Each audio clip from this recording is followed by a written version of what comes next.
There's a type of man who is unsettling. Even when he's silent, he doesn't threaten, he doesn't raise his voice, he doesn't try to prove anything. And yet when he enters a room, something changes. People can't quite explain why, but they feel it. They feel they can't manipulate him, that they can't predict his reactions, that they have no control over him. And this generates an almost instinctive discomfort. Because deep down, what's most frightening isn't the aggression. It's the absence of visible weakness. The truth no one told you is simple, and perhaps you won't like it. The world doesn't respect those who are merely good. It respects those who are firm, those who have boundaries, those who don't bend easily. For years, they sold the idea that being agreeable, understanding, and always available was the way to be valued. But in practice, that only makes you predictable. And predictability in the real game is weakness.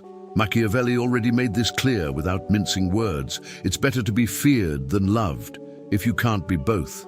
Not out of malice, but for strategic survival. And here's the point that changes everything. These men who are feared effortlessly weren't born that way. They were shaped by silent decisions, small changes in attitude that accumulated, created a presence impossible to ignore. They learned to say no, to control emotions, to see through the game behind appearances, and above all, to stop seeking approval. And when you understand these behaviors, something starts to change within you too. Because deep down, the question isn't whether you want to be respected. It's whether you're willing to pay the price to no longer be ignored. If something inside you awakened while listening, don't ignore that feeling. This channel isn't about videos. It's about memories. Remember who you were before the fear, before the exhaustion, before the silence. Each new video here is a different reflection of your own soul. An invitation to understand what the world never taught you. The power you seek outside has always been within you. If you feel that this journey speaks to what lives silently within you, sign up now. Not to follow yet another creator, but to reconnect with something the world tried to make you forget. Because here, every word was made to heal, each reflection to awaken, and each video serves as a reminder you are not alone on the path back to yourself. Click on subscribe and turn the algorithm into a daily reminder of who you really are. He realized something most never do. The world doesn't respond to naive kindness. It responds to silent strength. Not that noisy, aggressive, impulsive force, but that firm, almost uncomfortable presence that makes any environment adjust when he enters. This kind of man doesn't raise his voice, doesn't need to prove anything, and yet everything around him seems to obey. It's as if he understood in practice what many only repeat in ready-made phrases. Decisions based on real human nature always win over comfortable illusions. And here comes a truth that few dare to face. Politics guided by reality, not by ideals, is what separates those who master the game from those who are dominated by it. Now look how curious. This man wasn't born this way. He was shaped often by frustration, by rejection, by the moment he realized that being nice doesn't guarantee respect, much less power. He began to observe patterns. Who is listened to? Who is ignored? Who is remembered? Who is discarded? Little by little, he understood that the game was never about justice. It was always about perception. The appearance of virtue, for example, is often worth more than virtue itself. And this isn't about becoming a fake. It's about understanding that the world sees signals, not intentions. That's where strategic awareness is born.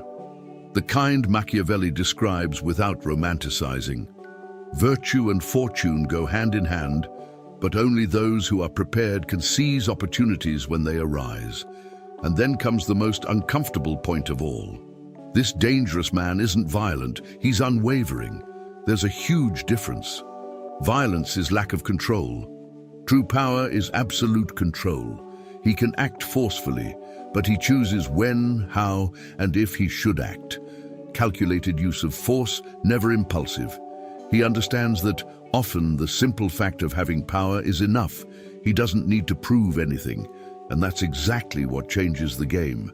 Because while most are still trying to be accepted, he has already understood something deeper. Avoiding being hated is important, but trying to be loved at any cost is a trap. And without realizing it, this silent change begins to distance him from an old persona, the one who always said yes when he wanted to say no. He began to notice something unsettling. Most men aren't free. They're conditioned, domesticated even. Not in the literal sense, but psychologically. They are men who have learned from an early age to avoid conflict, seek approval, and follow invisible scripts imposed by society. They say what they are expected to say, act as they are expected to act, and they call this maturity, but deep down, it's just passive adaptation. It's the kind of person who enters a room and automatically adjusts to the environment, as if asking permission to exist. The man who commands the environment does the opposite. He doesn't mold himself to the space. The space reorganizes itself around him, not by imposition, but by presence. Because he understands something that few understand. The world respects those who don't compromise their own essence. And here comes a subtle yet brutal distinction. The domesticated man lives reacting. He needs validation, acceptance, belonging. He measures his actions based on the gaze of others.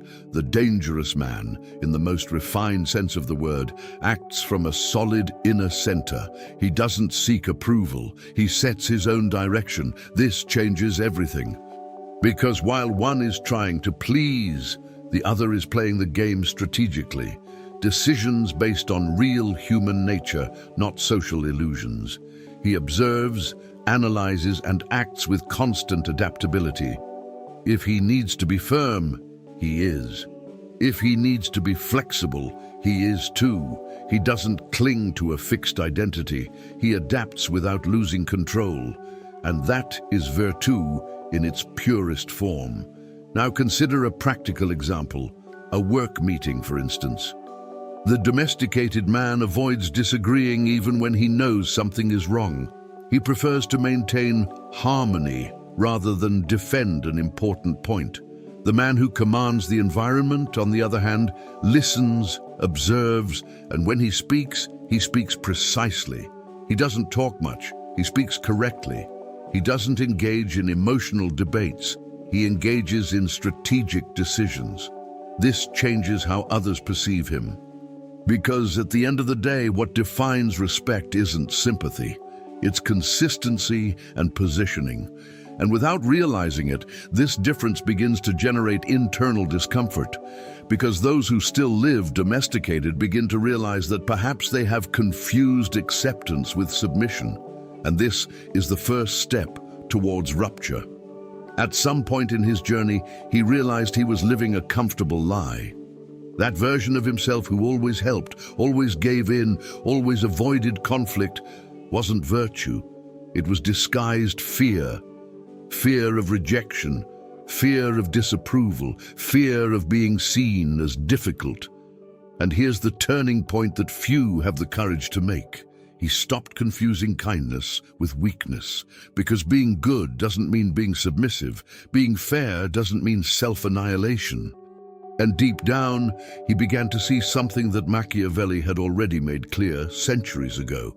Better to be feared than loved. When you have to choose between respect and empty acceptance. Not because he wanted to intimidate, but because he understood that respect is born from limits, not from pleasing. And then small changes began, almost imperceptible to those looking from the outside, but gigantic for those living it on the inside. He started saying no, just like that. Without long justifications, without unnecessary apologies, without that internal discomfort that used to consume hours after the decision. An invitation that didn't make sense? I can't. A favor that exceeded his own limits? Not this time. And the most interesting thing, the world didn't collapse. On the contrary, some people distanced themselves, it's true, but those who stayed began to see him differently. Because in the real game of human relationships, decisions based on real human nature show that those who don't respect themselves teach others to do the same. He stopped negotiating with himself. Now, this wasn't automatic. In the beginning, there was guilt. That inner voice saying, "You're being selfish." But over time, he realized that this guilt was merely a reflection of an old pattern being broken. He began to observe. How many times did he say yes when he meant no? How many times did he leave exhausted from situations he didn't even want to be in? And that's where a silent but powerful principle comes in. Politics guided by reality, not by ideals. The reality is simple. Whoever is always available loses value. Whoever doesn't set limits becomes an option. And without realizing it, by killing the nice guy inside him, he opened space for something more dangerous, something colder, more strategic. Because when you learn to control your responses, you begin to enter an even deeper territory, the mastery of your own emotions. After he stopped being controlled by the need to please, a new, much quieter challenge emerged, learning not to be controlled by his own emotions. Because until then, he reacted. Someone disrespected him. He got irritated. Something didn't go as expected. Frustration, a snide comment, he took it personally. It was automatic, but little by little, he began to notice an unsettling pattern. Those who overreact reveal too much, and those who reveal too much lose an advantage. That's when he entered what few managed to sustain, the emotional 0 point, a state where emotions still exist, but don't control him. He feels, but doesn't obey. He observes, analyzes, and only then decides how to act. A calculated use of force, even in the emotional realm. And here's a powerful turning point. He began to treat emotions as data, not as orders. Anger, information, anxiety, signal, insecurity, indicator. None of that defines immediate action. This completely changes the game. Because while most people are still reacting impulsively, he is gathering information. He understands that emotion is an internal language, not an external command. And this connects directly to something Machiavelli taught through metaphors. You need to be both a fox and a lion. The fox to perceive traps, the lion to ward off predators. In other words, emotional intelligence is not gentleness, it's strategy.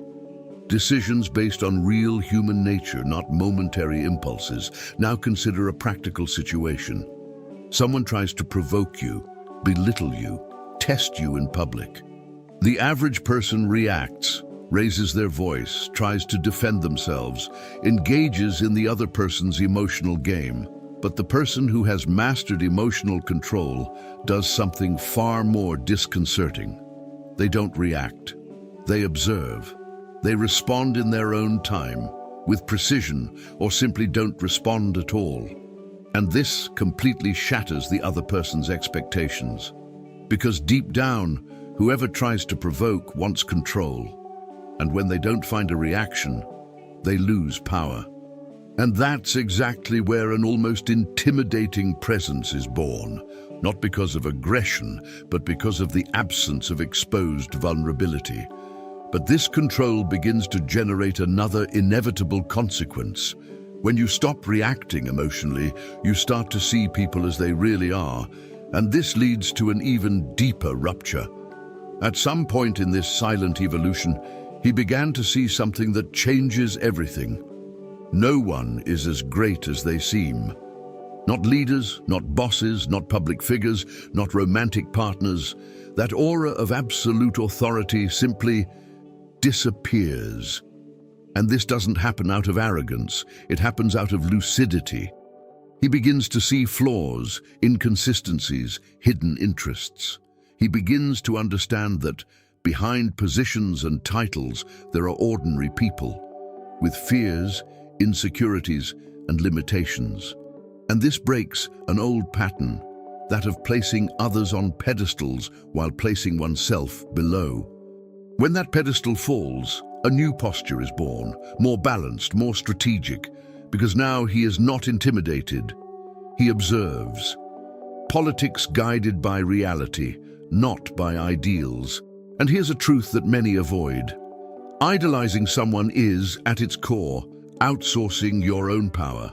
When you believe that someone knows more, can do more, or is essentially better than you automatically place yourself in an inferior position. And the dangerous man doesn't accept that. He respects, but doesn't submit. He learns from those ahead, but doesn't diminish himself. He understands that every power game involves perception. The appearance of virtue often hides real interests. This doesn't make him cynical. It makes him aware. He starts asking more, questioning more, analyzing more, and this completely changes how he positions himself in any environment. Decisions based on real human nature, not idealizations. Now consider a practical example. That boss who previously seemed untouchable. Before, he accepted everything without question. Now he listens, analyzes, and when necessary, respectfully but firmly disputes. Or in a relationship, he stops idealizing the other person as perfect and begins to see behaviors, patterns, signs.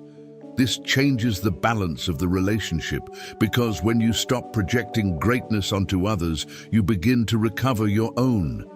And that's where a phrase that may seem harsh but is liberating comes in: nobody will save you. Not a mentor, not a partner, not the system. And that's not pessimism, it's maturity. But this clarity has an inevitable side effect. When you start seeing too much, you speak less. And that's exactly where one of the most underestimated weapons that exists is born. After he began to see the game more clearly, something changed in his behavior that almost no one noticed immediately. He started talking less, much less. Not out of shyness, not out of insecurity, but out of strategy. He understood something that few can sustain. Those who talk too much, give away too much. Plans, intentions, fears, next steps. All of that, when exposed, becomes information, and information in the real game is power. And those who give away power for free lose their advantage. So he began to operate differently. He observes more, listens more, speaks only what is necessary. Calculated use of force, including in words. Because ultimately, words are also actions, and poorly positioned actions are costly. And here's where a common mistake comes in. Many people think that sharing everything is authenticity, that showing behind-the-scenes details, plans and vulnerabilities all the time creates connection, but he realized that there's an invisible line between being transparent and being predictable, and predictability is weakness in any power game. Machiavelli already warned about this indirectly. The appearance of virtue can be useful, but excessive exposure rarely is. The man who dominates the environment knows when to speak, and especially when not to speak. He understands that silence creates space, and in that space, others project, interpret, even become confused. And while this happens, he observes constant adaptability, adjusting behavior according to the environment without ever revealing too much. Now think about something practical. Social media, for example. While most people post every step, every idea, every plan, he builds in silence. He works, tests, makes mistakes, adjusts, without an audience.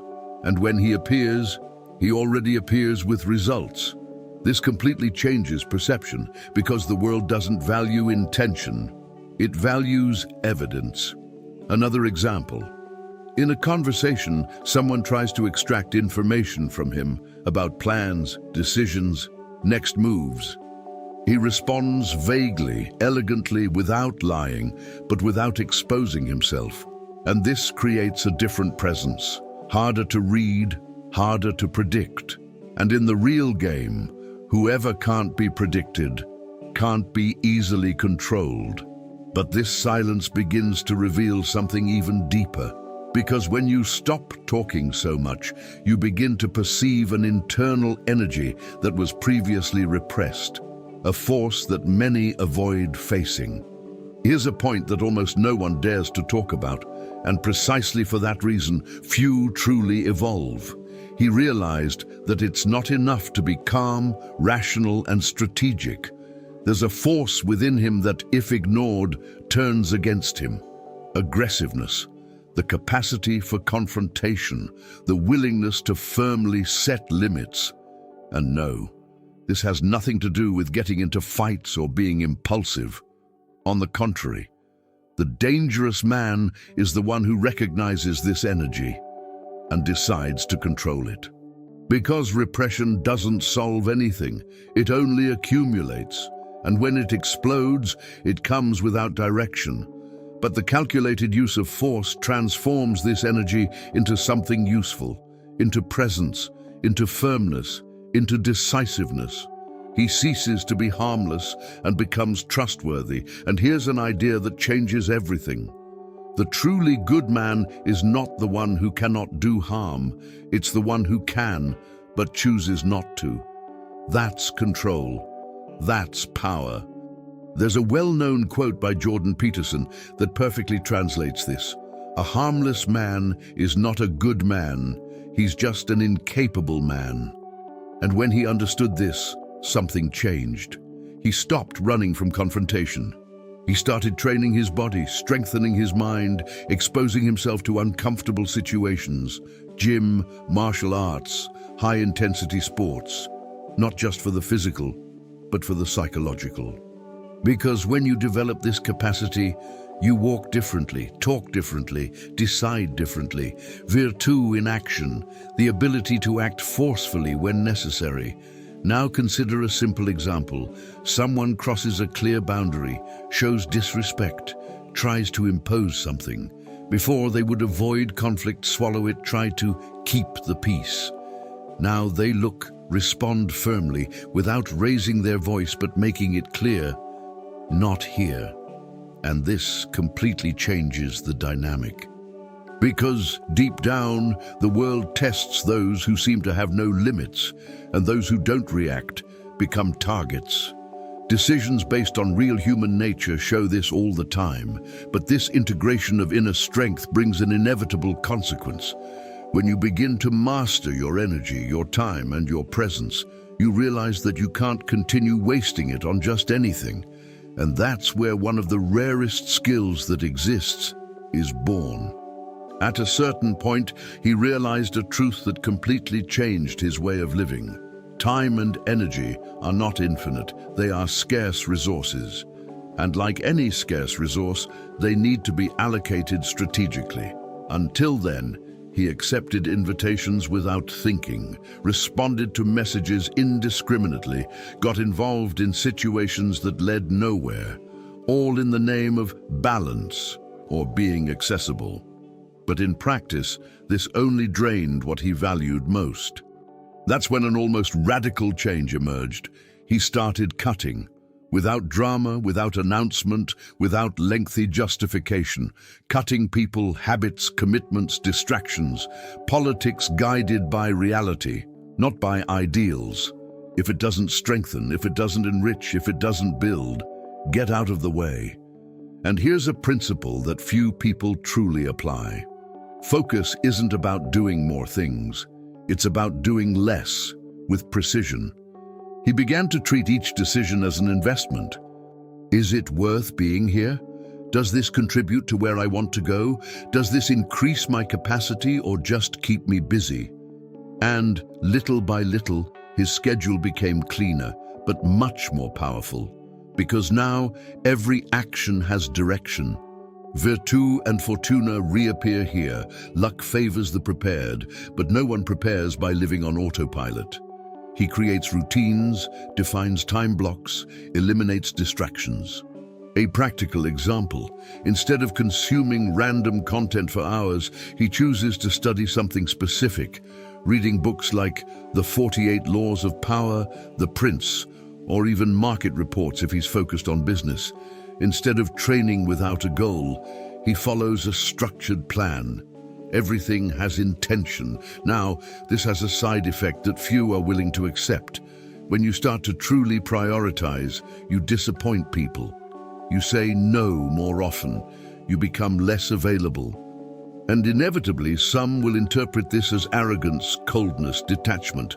But here's the key point: avoiding being hated is strategic, but trying to please everyone is unfeasible.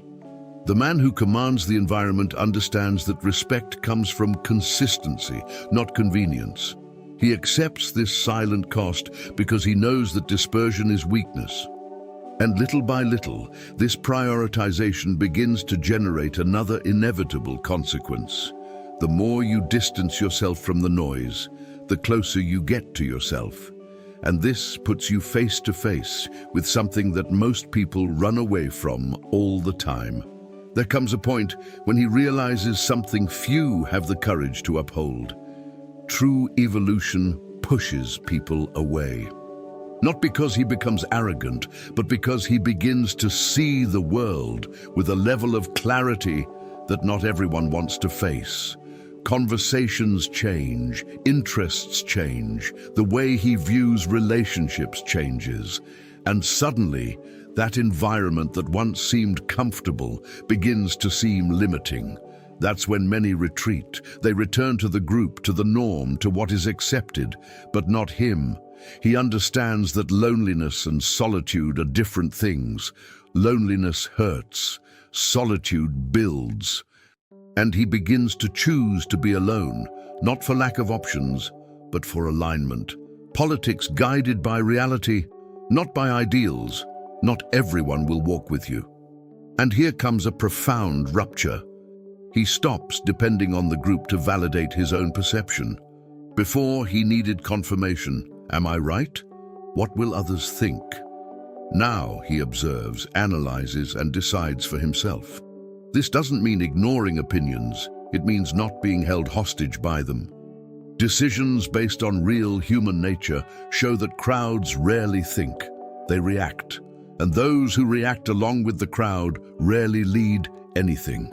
He begins to develop an inner sense of direction, and this brings a silent freedom, but also a heavy responsibility, because when you stop following, you need to know where you're going. Virtu in its purest form, the ability to sustain one's own path, even without applause. Now think about everyday life.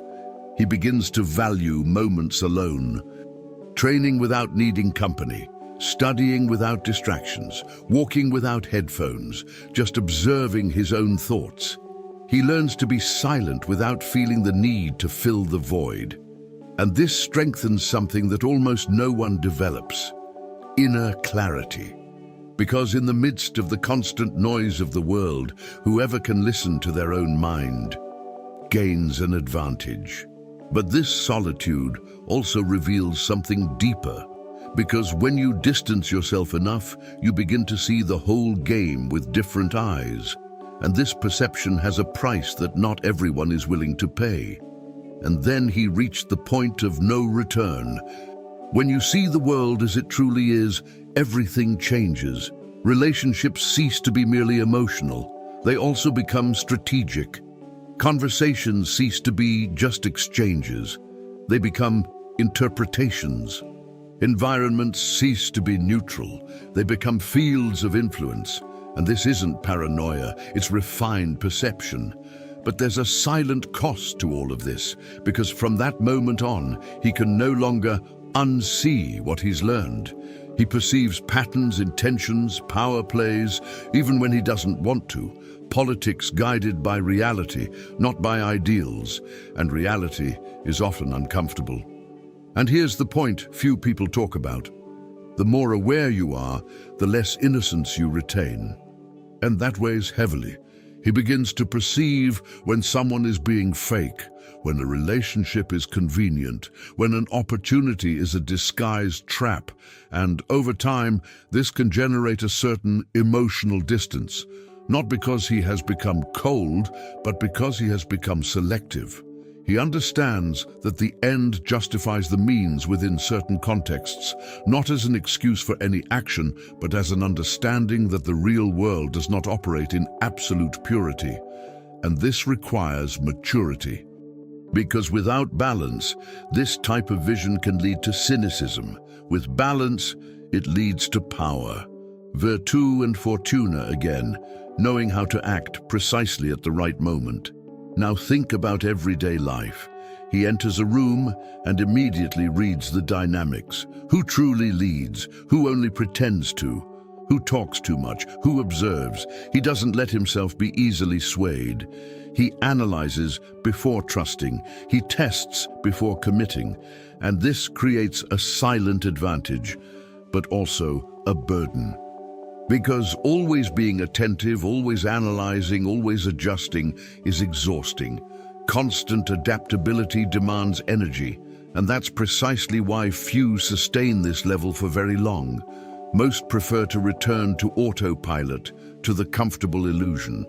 But he can't anymore. Because once you understand the game, you start playing for real. And this inevitably leads to a question few dare to ask themselves.